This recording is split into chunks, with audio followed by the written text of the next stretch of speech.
কাকা কাকা মানুষ কিভাবে এরকম মানুষকে নির্মমভাবে পাথরে আঘাত করতে পারে? মানুষই শ্রেষ্ঠ, মানুষই তার কর্মের জন্য নিকৃষ্ট। আমি জাহিলি যুগের অত্যাচার দেখিনি, দেখেছি পাথরের আঘাতে সোহাগ ভাইয়ের চিৎকার।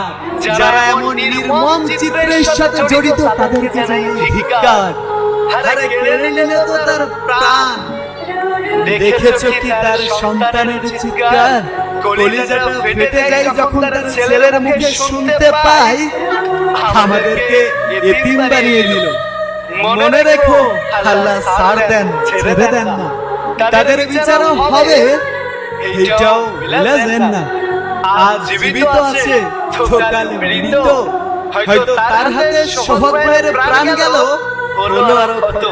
বাংলার জমিনে মানুষ ছেড়ে দিলেও ওই বিচার সৃষ্টিকর্তাই করবেন ইনশাআল্লাহ।